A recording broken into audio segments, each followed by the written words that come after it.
El libro en el que nos estamos basando se llama Cristo Incomparable. Este es un libro que solamente está en inglés y bueno, y existe una versión en portugués. Entonces, en cuanto salga en español, les estaremos comentando para que ustedes también lo puedan leer. De verdad que es un libro muy enriquecedor, es un libro muy centrado.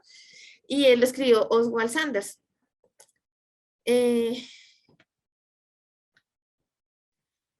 A mí siempre me gusta hacer como el recuento del camino por donde hemos pasado, lo que hemos visto, para que también entre todas, yo sé que las chicas que vieron el resumen, o incluso las que han estado en todas las reuniones, de pronto tienen un poquito más claro, pero siempre es bueno como podernos centrar en el punto en donde vamos, como ver el camino que hemos recorrido, lo que nos falta por recorrer. Entonces, lo que nosotros ya vimos en nuestras primeras enseñanzas fue la preexistencia de Cristo, Juan el Bautista como precursor de Cristo, después la encarnación y el nacimiento del Señor, su nacimiento virginal, la vida desconocida, y llegamos a un punto donde estamos viendo las dos naturalezas del Señor. Como ustedes saben, digamos que todo el comportamiento del Señor o todo lo que nosotros observamos de Él, lo podemos ver gracias a sus dos naturalezas, que Él era 100% hombre, 100% Dios, no 50-50, no a veces sí, a veces no, sino que todo el tiempo era 100% hombre, 100% Dios. Entonces, cuando nosotros comprendemos esas dos naturalezas del Señor Jesucristo, podemos entender, o sea, aquí hacemos como una pausa y podemos entender su perfección moral, cómo manifestaba su varonilidad o su ser varonil, su impecabilidad, que no pecó, su humildad, su serenidad, que es lo que vamos a ver hoy, y la vida de oración, que es lo que con el favor del Señor estaremos considerando próximamente. Cuando acabamos de ver estos aspectos del Señor Jesucristo dentro de sus dos naturalezas, entonces estaremos viendo con el favor del Señor su bautismo, que es cuando ya como tal Él empieza su ministerio visible. Y bueno, esto es como, bueno, va a sonar de pronto un poco extraño, pero ustedes se acuerdan cuando uno jugaba ese juego que uno tenía que repetir lo que las otras personas habían dicho sin equivocarse. Bueno, digamos, yo digo perro, entonces ya dice perro, perro, gato, entonces ya dice perro, gato, araña, y así cada uno va añadiendo. Entonces, no es que nosotros vamos a ver el bautismo sin olvidando las dos naturalezas. O sea, desde aquí en adelante todo lo que veamos es como esa añadidura de todo lo que ya hemos visto. Entonces con el favor del Señor, después de que terminemos de ver este aspecto de las dos naturalezas, vamos a considerar el bautismo, la tentación, la transfiguración, el ministerio del Señor, las enseñanzas y obra, y por último la pasión de Cristo. Dentro de este último punto, que es la pasión de Cristo, vamos a estar considerando más o menos unos 17 temas más. Entonces, por eso les decíamos la vez pasada que no vamos ni por mitad de camino todavía. Pero es como para que nosotros cuando empecemos a ver estos aspectos ya del ministerio público no nos olvidemos de estas dos naturalezas, porque Él siempre fue 100% humano, 100% Dios. ¿Listo?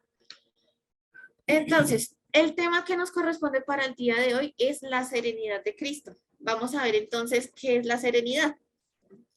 Según el diccionario Noah Webster, la serenidad se asocia con calma, con tranquilidad, con quietud, con paz, con calma mental, o sea, como tener en orden los pensamientos, la uniformidad de temperamento, o sea, que no es que cambio bruscamente de estos temperamentos, estado imperturbable y frescura. Según la RAE, que es el diccionario de la Real Academia de la Lengua Española, significa apacible, sosegado, sin turbación física o moral.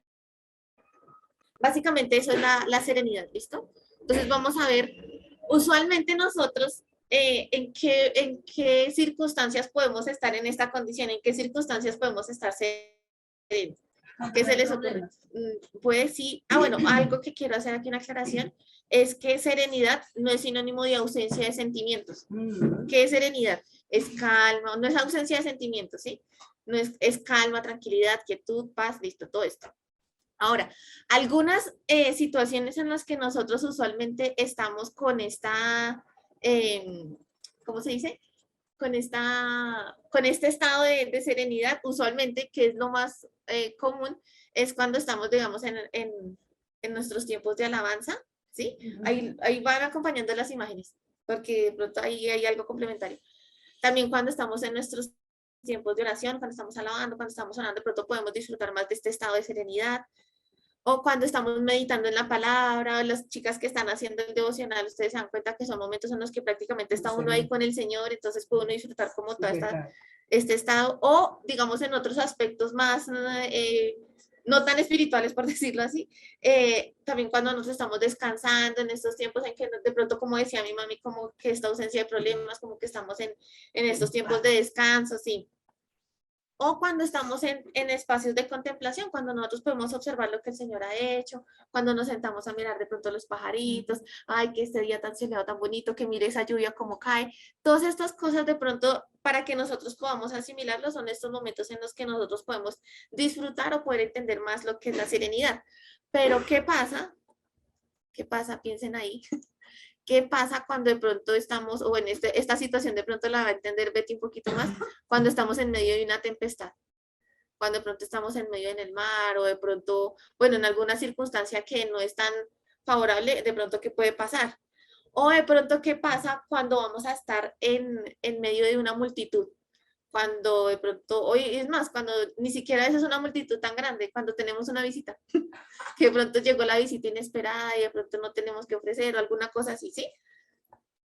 ¿O qué pasa cuando estamos enfrente de la muerte o enfermedad de un ser querido? ¿Cómo se manifiesta la serenidad en medio de esta situación? O de pronto cuando estamos siendo juzgados, o de pronto cuando tenemos que ir a rendir cuentas por algo, o de pronto que nos incriminaron por algo que no hicimos, ¿cómo se manifiesta ahí la serenidad? O de pronto, ¿cómo estaría nuestra serenidad cuando sabemos que vamos a morir? Cuando ya tenemos ahí el dictamen, que tenemos una sentencia, alguna cosa, o una enfermedad. ¿Cómo puede manifestarse la serenidad en estas situaciones? Era más fácil en estas, ¿no? En la alabanza, en la oración, en la meditación, ahí podemos saber, estamos serenos, estamos felices, estamos en ese estado de paz, de calma, de tranquilidad, pero en estas, pues de pronto como que no es lo mismo, ¿no? Entonces vamos a ver, nosotros sabemos que como cristianos seguimos a Cristo, ¿no? Entonces vamos a ver Cristo cómo se comportó en estas situaciones, en la tempestad, frente a la multitud, en frente a la muerte o enfermedad de un ser querido, cuando fue enjuiciado y frente a su propia muerte. Entonces, básicamente lo que vamos a hacer hoy, chicas, es leer lo que la palabra dice. Entonces, quiero que estén muy atentas a que ustedes en medio de la situación puedan identificar cómo se manifestaba o de pronto qué era como Jesús se manifestaba en esa situación. Entonces, veamos. En la tempestad, el hecho que vamos a leer lo pueden encontrar en Mateo Mateo capítulo 8 del 23 al 27, Marcos capítulo 4 del 35 al 41 y Lucas capítulo 8 del 22 al 25. No lo tienen que buscar porque ya yo lo puse aquí en la pantalla. Entonces solamente vamos a leer, pero es para que ustedes sepan en qué lugares pueden encontrar este mismo relato. Entonces veámoslo.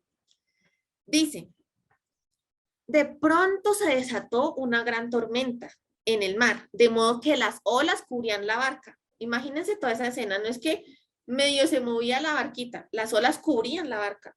Si ustedes estuvieran en una situación así, ¿qué piensan? Nos hundimos, ya, exacto, aquí fue. Entonces, de pronto se desató una gran tormenta en el mar, de modo que las olas cubrían la barca, pero Jesús estaba dormido. Y llegándose a él le despertaron, diciendo, Señor, sálvanos que perecemos. Y él les dijo, ¿por qué estáis amedrentados, hombres de poca fe? Entonces se levantó, reprendió a los vientos y al mar y sobrevino una gran calma. O sea que como que su serenidad traspasó no solamente, o sea, traspasó las circunstancias. Entonces, para que nosotros veamos, no sé si uno en algún momento de estos pudiera estar así, pero al final vamos a ver de pronto si el Señor nos capacita o nos da algo para que podamos reaccionar de la misma manera. Ahora vamos a ver cómo reaccionaríamos o cómo manifiesta el Señor su serenidad frente a la multitud.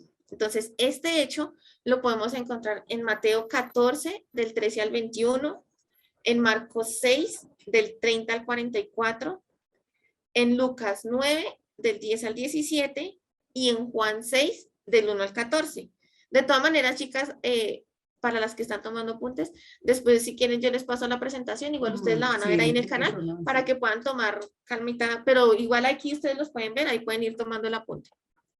Entonces veamos qué dice este relato cuando Jesús estaba frente a la multitud. Dice, al desembarcar vino una gran multitud y tuvo compasión de ellos y sanó a sus enfermos, y al atardecer se le acercaron sus discípulos diciendo, o sea, ahí ya empezamos a ver que los discípulos ya no estaban tan serenos, por lo que vamos a ver, dice, el lugar está desierto y la hora es ya avanzada, Despide pues a las multitudes para que vayan a las aldeas y se compren alimentos. ¿Cuál era la angustia o la intranquilidad de los apóstoles? Que no había alimentos. Era un lugar grande, no podían decir, y era un lugar desierto, no podían decir, bueno, bajemos este árbol de mangos y aunque sea comemos mangos. Era un lugar desierto, era ya la hora avanzada, y ellos empezaron a negociar porque ya sabían que las personas pues tenían que comer y ellos no tenían que ofrecerles para comer. ¿Qué harían ustedes? No, o sea, les pregunto, pero para que ustedes se autoanalicen. Digamos, si a veces llega una visita y uno dice, "Ay, ¿y ahora qué compro? ¿Qué hago?" Es como para que nosotros empecemos a ver la similitud, ¿no? Exacto, sí. Exacto. Además que digamos que lo que queremos ver también en esto es, digamos, cómo el Señor nos está enseñando con el ejemplo, cómo Él mismo lo hizo, ¿sí? Entonces dice, pero Jesús les dijo, no hay necesidad que se vayan, dadles vosotros de comer. Vamos a ver. Entonces ellos le dijeron, no tenemos aquí más que 5 panes y 2 peces. Él les dijo, traédmelos acá. Y ordenando a la muchedumbre que se recostara sobre la hierba, tomó los 5 panes, los 2 peces, y levantando los ojos al cielo. O sea, ahí vemos una dependencia del Padre. Y levantando los ojos al cielo, bendijo los alimentos y partiendo los panes, se los dio a los discípulos y los discípulos a la multitud. ¿Qué diferencia de pronto vemos en lo que, cómo reaccionamos nosotros? Que nosotros miramos es nosotros como, y que es lo mismo que hicieron los apóstoles, que nosotros frente a una circunstancia, nosotros vemos es cómo nosotros podemos actuar. Cuando nosotros nos damos cuenta que no tenemos cómo actuar, pues nos rendimos y despidámonos, ¿sí? Que es básicamente lo que nosotros hacemos. Pero el Señor, ¿qué hizo? Dependencia al Padre. O sea, Él no dijo, bueno, venga a ver cómo, qué milagro aquí me voy a hacer.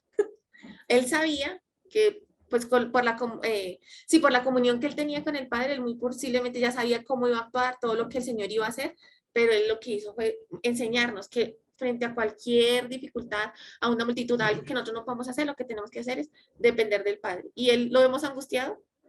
Él estaba confiado, lo que decía aquí la hermanita, Él estaba confiado y sabía en quién había creído, pero siempre en la dependencia del Padre, no en la dependencia en lo que nosotros podemos hacer.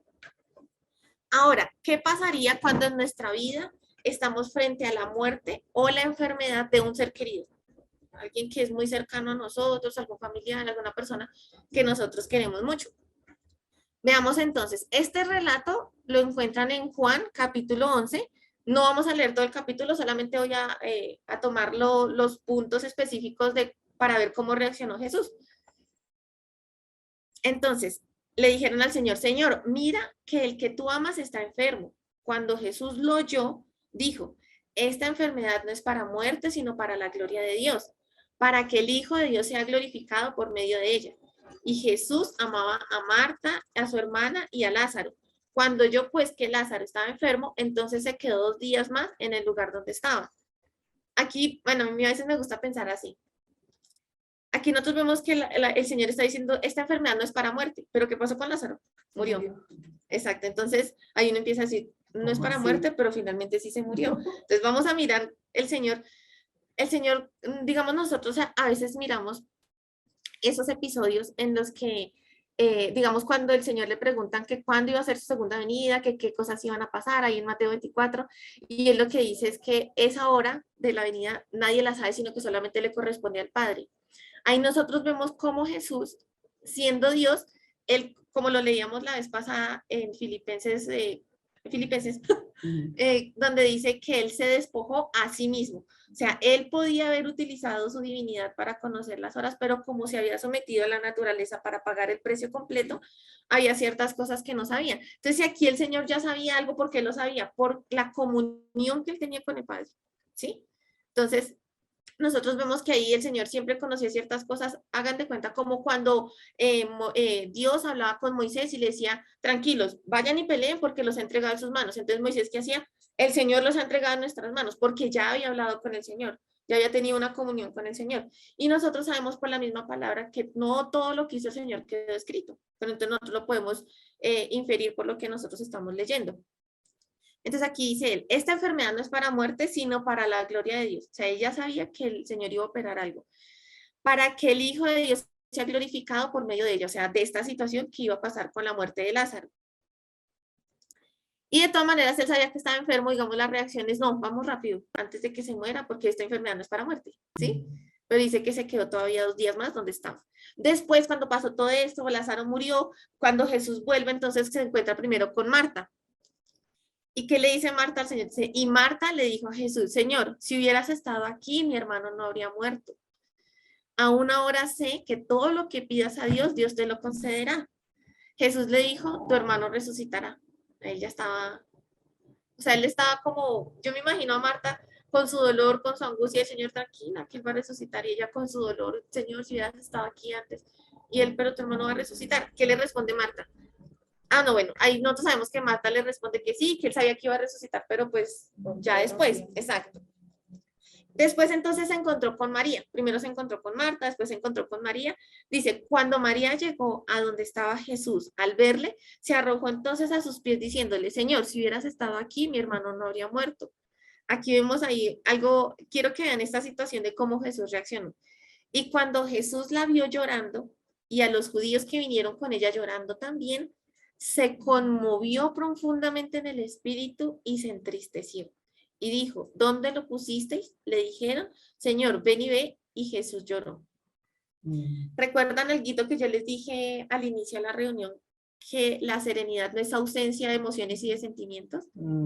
La serenidad es tener, como decía aquí la hermanita, es tener esa paz y esa certeza en la voluntad de Dios, pero sin que nosotros tengamos, o sea, si estamos alegres o si estamos tristes, no es necesariamente un sinónimo de serenidad. La serenidad es como esa paz, esa tranquilidad, esa certeza de que lo que Dios está haciendo en medio de las circunstancias me va a sostener a mí a pesar de que yo esté llorando todos los días, ¿sí?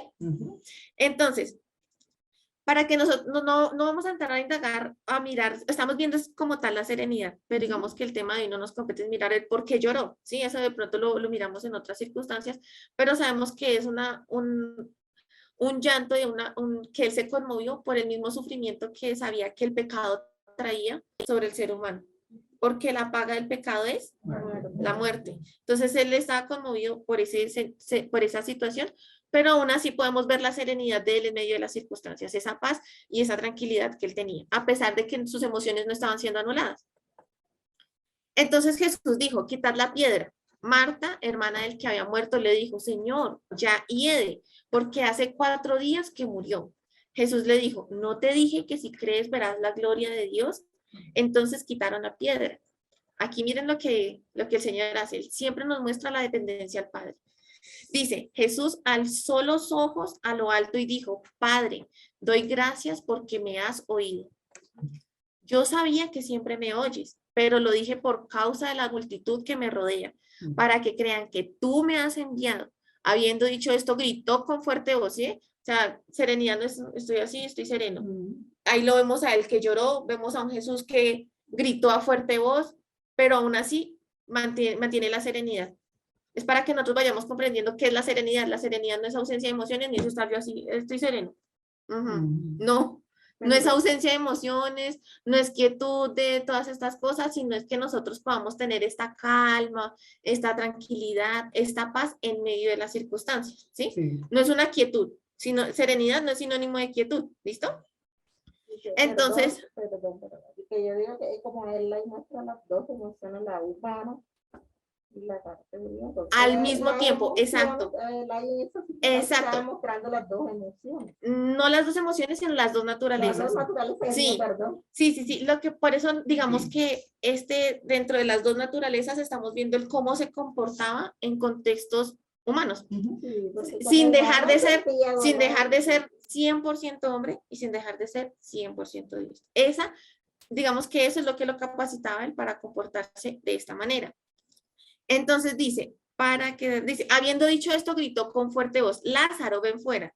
Y el que había muerto salió, los pies y las manos atados con vendas y el rostro envuelto en un sudario. Jesús le dijo, desatadlo y dejarlo ir.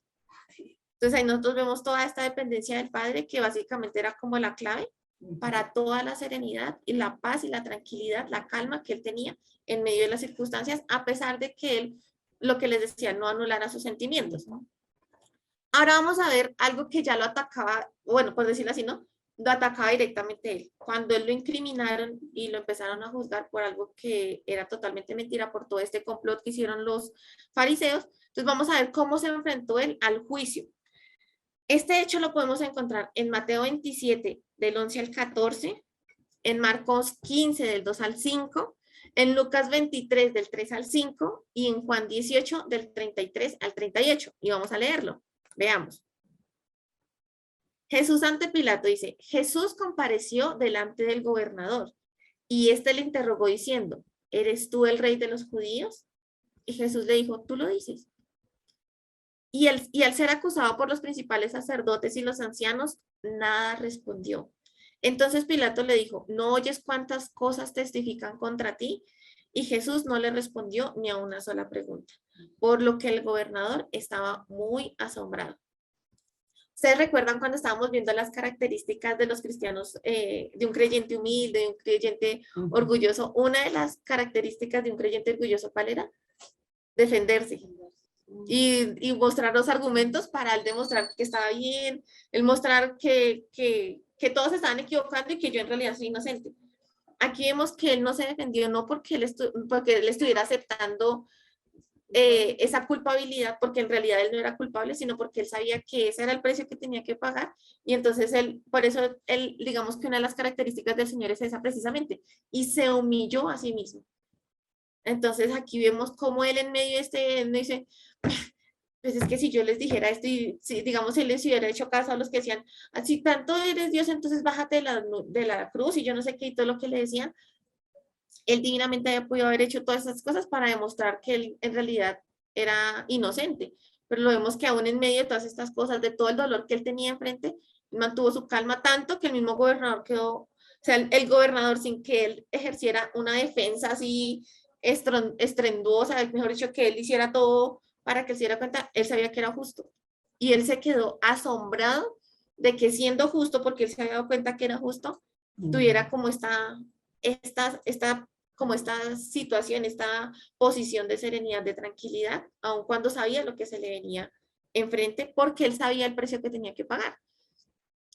Ahora vamos a ver eso fue en cuanto al juicio. Sí. Ahora vamos a ver cómo él se comportó o cómo él manifestó su serenidad frente a su propia muerte. ¿Sí? ¿Qué fue lo que ustedes recuerdan? ¿Qué hechos antecedieron a la muerte del Señor? No, hechos. O sea, la cena, ¿qué más? Un poquito antes también sí hace parte de eso. Digamos que los últimos sucesos, de pronto omitiendo algunos, están la entrada triunfal de Jesús a Jerusalén, después viene la cena con la última Pascua, la última cena con sus discípulos, y después viene el hecho en Getsemaní y ya ahí empieza, lo entregan, empieza el juicio y la crucifixión. Entonces vamos a centrarnos en este hecho que fue la cena con sus discípulos. Veamos entonces. Hay un hecho, bueno, hay un registro que quedó en Mateo 26:30, que es, recuerden que estamos viendo específicamente el tema de la cena, que fue uno de los hechos que precedieron la muerte del Señor. Los últimos hechos que precedieron como tal la muerte del Señor fue la cena, el Getsemaní, y ya allá en los Olivos, que fue donde lo entregaron, ¿listo? Entonces en Mateo 26:30 dice, y cuando hubieron cantado el himno, salieron al monte de los Olivos, ¿sí? Entonces, Mateo y Marcos registran este hecho, registran este precioso relato. El Salvador cantó a la sombra de la cruz. La serenidad y el triunfo se revelan en esta escena. El Hijo de Dios se acerca a las aflicciones del Getsemaní, a la vergüenza y los sufrimientos del Gólgota con un himno en los labios. Cualquiera canta en días soleados, pero no es usual cantar en las sombras.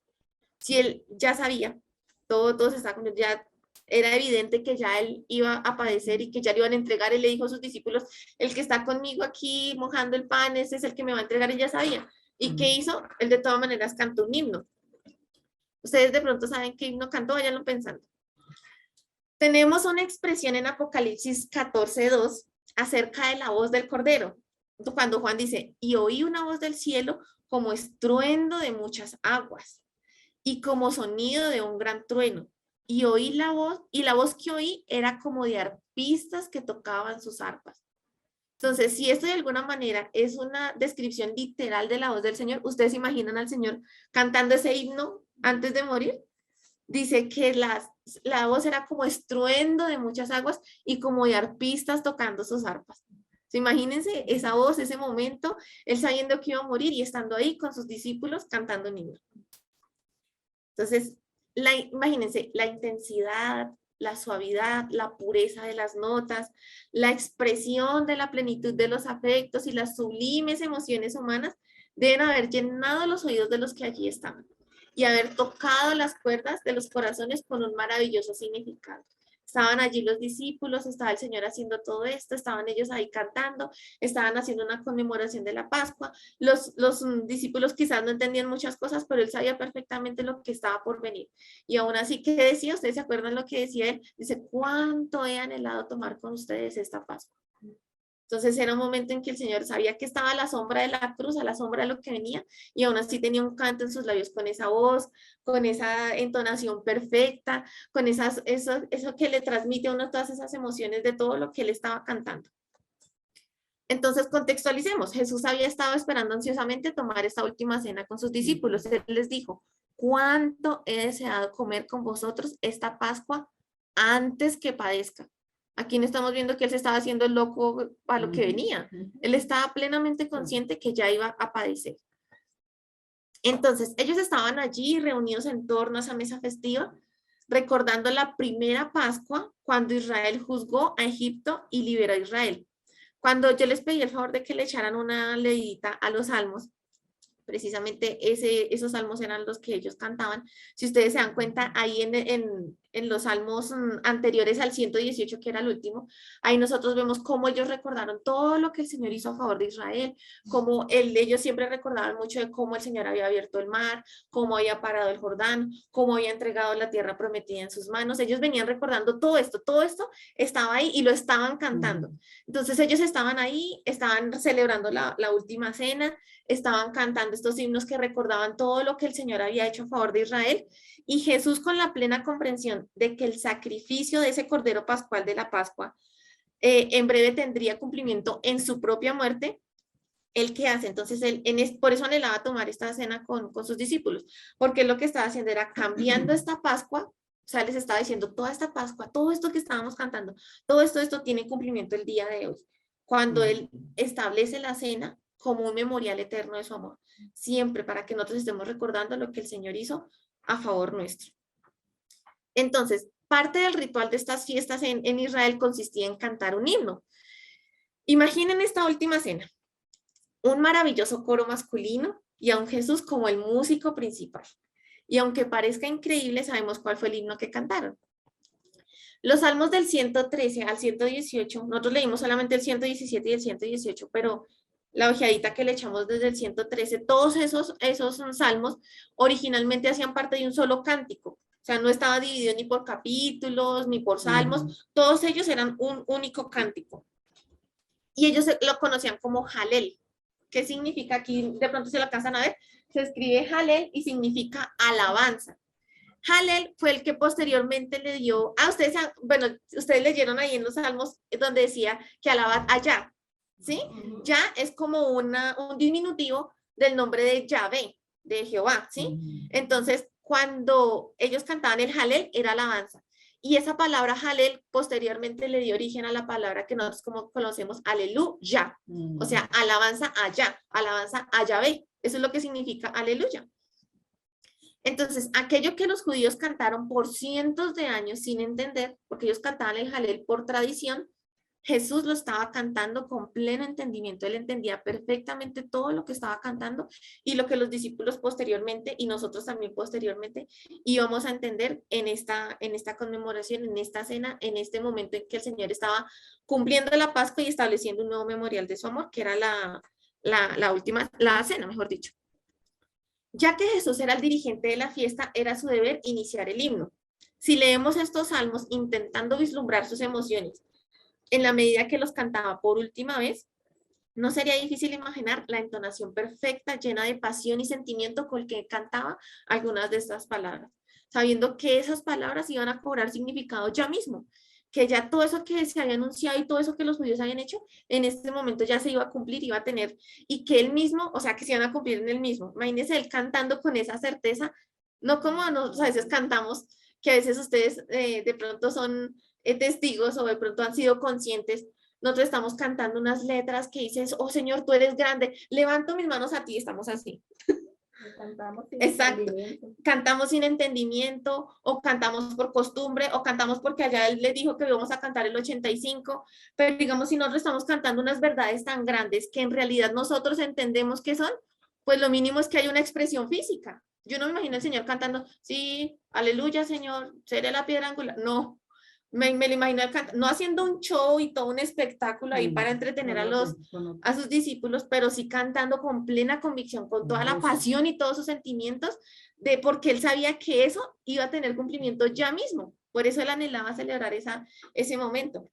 Entonces, imagínense él cantando esas palabras con esa plena convicción, con esa plena realidad y con la certeza de que cuando usted está cantando, en realidad usted está entendiendo lo que está diciendo. No como a veces nosotros que y ahí como si estuviéramos recitándole al papel, ¿sí? Adorar en espíritu y en verdad. Exacto. Entonces, mirando nosotros ese himno, obviamente no nos vamos a poner a mirar todo el Jalel, todos los Salmos 103, algún día si el Señor nos lo concede sería precioso, pero nos vamos a centrar solamente en unos pequeños apartes del Salmo 118, para que nosotros podamos medio empezar a imaginarnos, o sea, esto es solamente el abrebocas de lo que cada una después tiene que empezar a meditar, para que nosotros empecemos a ver cómo el Señor pudo haber cantado estas realidades. Ahí en el Salmo 118, 22 nos habla de la piedra angular. Dice, la piedra que desecharon los edificadores ha venido a ser cabeza del ángulo. O como dice en otra versión, la piedra que los constructores rechazaron ahora se ha convertido en la piedra principal. Y esto los judíos lo cantaron año tras año durante cientos y cientos y cientos de años. ¿Listo? Y ahora él la estaba cantando sabiendo que él, vamos a mirar, dice, en la última semana de su ministerio, nuestro Señor le dijo a sus enemigos y a los principales de los judíos, citándole este mismo, o sea, esta misma porción que ya estaba en Salmos que ellos cantaban, se la citó a sus enemigos, a los que lo estaban persiguiendo. Dijo, nunca leyeron en las escrituras la piedra que los constructores rechazaron, ahora se ha convertido en la piedra principal y esto es obra del Señor y es maravilloso verlo. ¿No leyeron eso nunca? Como el Señor les decía, ustedes tanto que han leído y no han leído eso, o sea, no están entendiendo lo que se está cumpliendo enfrente de sus ojos, que esa piedra que los constructores rechazaron ahora va a ser la piedra principal. Él ya se los había dicho y ahora lo está cantando. O sea, él tenía certeza de lo que estaba diciendo. Él había sido descalificado por su nación, pues cuando vino a su propia casa, su pueblo lo rechazó. Pero a medida que cantaba estas mismas palabras con sus discípulos, tuvo que haber sentido parte de esa alegría propuesta en la que nos habla Hebreos 12:2, cuando dice que mira de su regreso, o sea, cuando él estaba contemplando desde ahí su segunda venida, él se tornaría en esa piedra angular, en esa piedra principal que había sido rechazada en su primera venida. Eso le capacitó también para soportar la cruz y la vergüenza que esto representaba. Hay otra parte ahí en este salmo que es en el Salmo 118, 24, que dice, este es el día. Dice, este es el día que hizo Jehová. Nos alegraremos y nos gozaremos en él. Bueno, al revés, nos gozaremos y nos alegraremos en él. Entonces, si este es el día que hizo Jehová y el Señor sabía lo que estaba cantando, miremos qué puede decir eso. En este verso puede verse la aceptación de la voluntad del Padre. Él sabía que este día lo había hecho para él, el día de su cruz, y se estaba regocijando frente a su muerte, frente a lo que había sido puesto enfrente, cantando a las sombras de su cruz y dando alabanza a Dios porque este día el Señor lo había hecho para él. Y él sabía, a pesar de que estaba en medio de todo lo que podía significar, él tenía esa certeza y esa paz de que era la voluntad del Señor. Pero ¿cómo podría él regocijarse si la cruz significaba vergüenza, rechazo, reprobación y angustia? La respuesta es que él en la eternidad y en el tiempo encontró como sumo gozo hacer la voluntad del Padre sin importar lo que eso le costara. Él sabía que estaba haciendo la voluntad del Padre y aunque eso le implicara un sufrimiento en su humanidad, él sabía y eso era lo que a él le sostenía. Eso era lo que a él le llenaba de paz. Y vemos también en Salmos 4, 8 y en Hebreo 17 que el Señor dice, me complace hacer tu voluntad, Dios mío. Eso era suficiente para él soportar lo que viniera. Y ese es ejemplo para nosotros. O sea, nosotros no estamos viendo aquí al Señor como, ay, tan bonito como hizo el Señor, sino porque Él vino para darnos ejemplo a nosotros. Y más allá de eso, Él nos dio de su Santo Espíritu para capacitarnos, para que nosotros también podamos actuar y podamos reaccionar como Él lo hizo frente a estas mismas circunstancias. Para Él, para Jesús, era totalmente satisfactorio hacer la voluntad del Padre. Y a pesar de que sabía lo que le había sido puesto enfrente, podía cantar con profunda certeza y convicción. Este es el día que hizo Jehová. Nos gozaremos y nos alegraremos en él. Aunque supiera que en pocas horas el Padre le apartaría la mirada cuando él estuviera cargando sobre sí mismo el pecado de todo el mundo. Y vemos ahí que en ese mismo salmo él acaba de cantar, este es el día que Jehová hizo, nos gozaremos y nos alegraremos en él. Y después dice, alabad a Jehová porque él es bueno, porque para siempre es su misericordia. Y nosotros a veces decimos, ay, pero es que yo no entiendo por qué el Señor Jesucristo sufrió tanto y dice cuando el Señor sabía que eso, eso hacía parte de la misericordia de Dios. Y él mismo sufrió, no es para decir que es que él nos mandó a sufrir o alguna cosa, él mismo sufrió, dándonos ejemplo, él mismo pagó el precio, él mismo se despojó a sí mismo para poder tomar esta cruz que le había sido puesta delante y él se gozó y se alegró porque le placía hacer la voluntad de Dios, la voluntad del Padre. Hay otro pasaje, hay otro pasaje ahí mismo en ese Salmo 118, que están los versículos 25 y 26. Dice, bendito aquel que viene. Ahorita mencionaron más o menos eso, donde también se había vivido, que fue en la entrada triunfal de Jesús a Jerusalén. Entonces, este pasaje dice, te rogamos, Señor, por favor, sálvanos. Te rogamos, Señor, haznos triunfar. Te rogamos, Señor, por favor, haznos triunfar. Bendito el que viene en el nombre del Señor. Cuando nosotros vemos la entrada triunfal de Jesús a Jerusalén y cuando lo leemos de pronto en el Nuevo Testamento vemos que dice Hosana, ¿cierto? Hosana precisamente significa esto, Señor, por favor, sálvanos. Sálvanos, como el pueblo anhelando esa salvación que había venido, que estaba prometida por Dios. Entonces, ese Hosana significa sálvanos. Posteriormente se convirtió parte de los cánticos, pero digamos que originalmente significaba eso, sálvanos. Y ya sabemos que la salvación viene por el Señor. Pocos días atrás, entonces, había ocurrido un evento notable cuando Jesús entró en Jerusalén sobre un pollino, ¿sí? Recordemos. Alguien que por favor busque ahí rápidamente Mateo 21, del 8 al 10. Así, Biblias veloces. Mateo 21, del 8 al 10. Esperancita, léelo, pero con voz de trompeta. Y la multitud, que era muy numerosa, tendía sus mantos en el camino y otros cortaban ramas de los árboles y las tendían en el camino. Y la gente que iba delante y la que iba detrás aclamaba diciendo, Hosana al Hijo de David, bendito el que viene en el nombre del Señor, Hosana en las alturas. Cuando entró él en Jerusalén, toda la ciudad se conmovió diciendo, ¿quién es este? Entonces ahí nosotros vemos este hecho que en realidad estaba haciendo memoria, o sea, en la historia, lo primero que ocurrió fue la entrada triunfal del Señor, donde se cumplió básicamente lo que se había escrito en el Salmo. Posterior a esto, el Señor canta ese Salmo y él sabía que eso ya había tenido cumplimiento cuando el mismo pueblo había dicho, Hosana, Señor, sálvanos.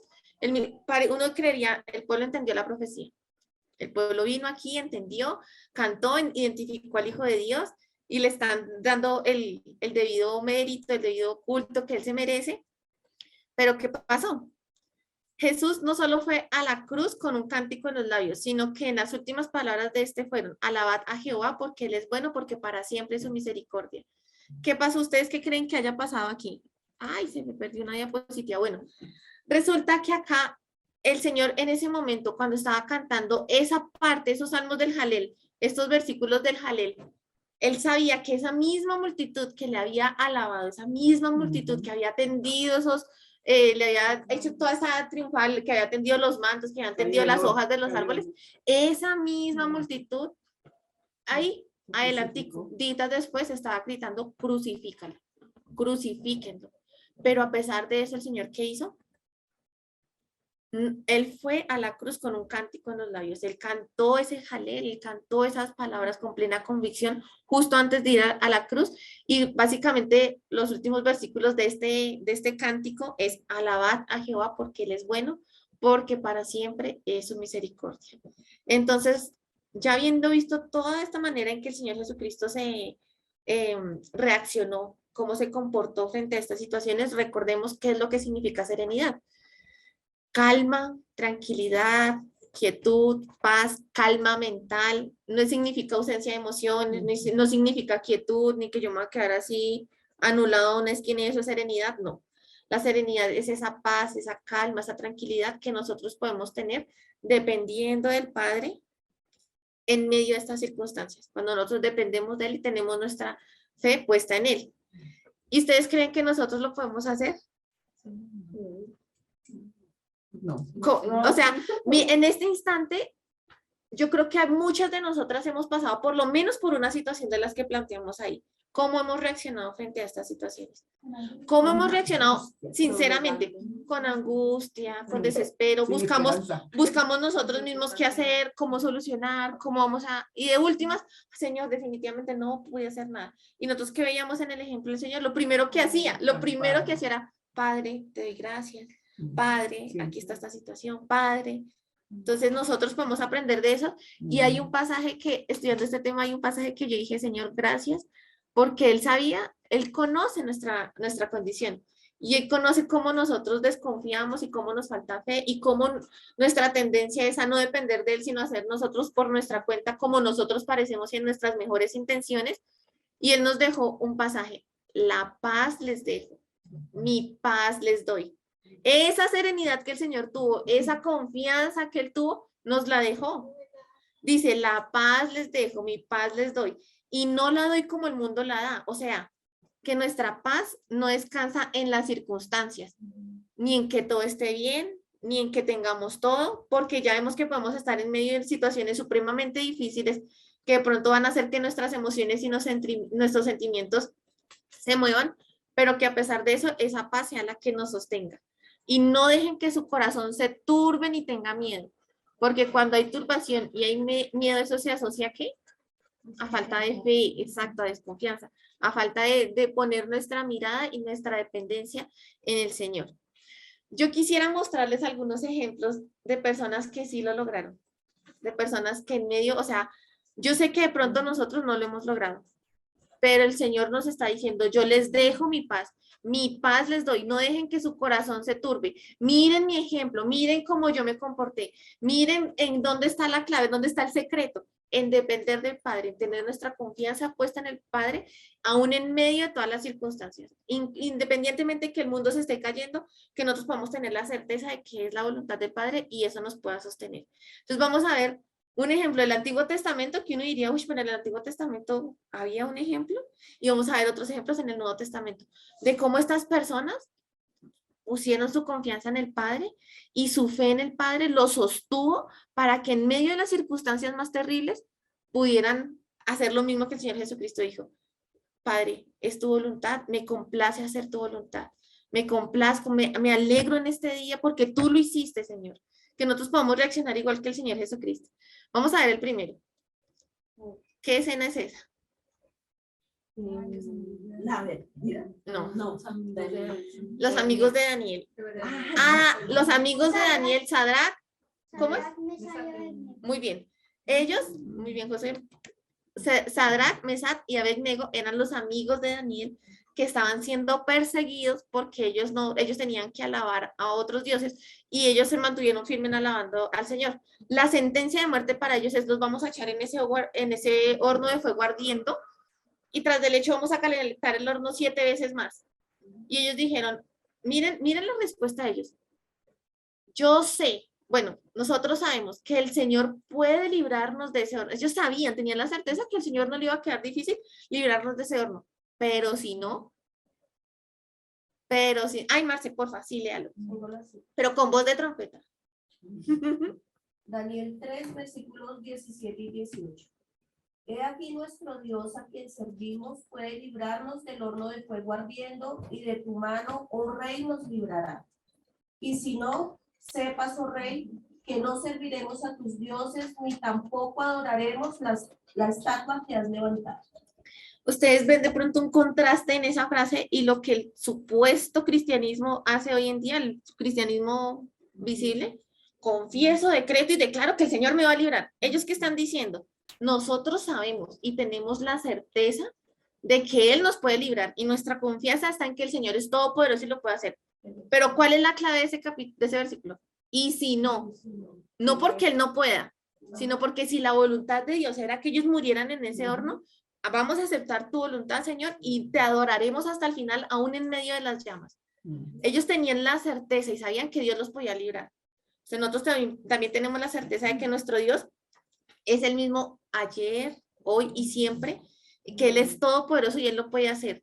Pero que el hecho que lo pueda hacer no quiere decir que su voluntad no sea que pasemos por esa situación. Ellos fueron librados y ellos tenían la certeza que el Señor los iba a hacer, pero aún si no, sabían que iban a morir alabando al Señor. Pero ellos, ¿qué ustedes pueden ver en esa situación? La fe, exacto, la fe que ellos tenían en el Señor y cómo eso los mantuvo. Ellos empezaron a decir, ahora nos van a echar en el fuego, ahora no, Señor, Señor. Nosotros actuamos así, pero nosotros podemos ver en estos ejemplos cómo nosotros tenemos la certeza de que el Señor lo puede hacer, pero y si no, igual, Señor, te vamos a alabar hasta el final. Vamos a ver otra circunstancia. ¿Se acuerdan de Pablo y Silas encarcelados? En unas cárceles no muy bonitas, sin comida, con unas condiciones bien abruptas. ¿Y ellos qué estaban haciendo? Alabando y cantando al Señor. Que ellos podían tener esa certeza de que a pesar de que las circunstancias no fueran favorables, ellos estaban ahí, sabían que era la voluntad del Señor. Y sabían que el Señor ni se queja, ni se equivoca, ni está improvisando con nosotros. Entonces ellos sabían que era la voluntad del Señor y estaban en esa paz que los llevaba a alabar al Señor, incluso esas circunstancias. Y el último ejemplo ahí como para rematar, ¿por qué? Porque en estos dos primeros ejemplos vemos que ellos finalmente fueron librados, pero vamos a ver otro ejemplo en el que no fue librado y aún hasta el último momento se mantuvo firme, que fue Esteban. Esteban fue una representación tan preciosa del Señor, como el Señor puede orar en estas personas que creen y confían en el Señor. Él hasta el último instante estuvo ahí defendiendo, hizo todo un discurso defendiendo y recordándole al pueblo lo que Jesús había hecho, y aún así lo apedrearon. Y él, ¿qué pasó en ese momento sintiendo todo su dolor? Señor, perdónalos porque ellos no saben lo que hacen. Y vio los cielos abiertos y vio al Hijo del Hombre sentado a la diestra de Dios. ¿Y qué hizo en todo momento? ¿Ustedes creen que una pedrada no duele?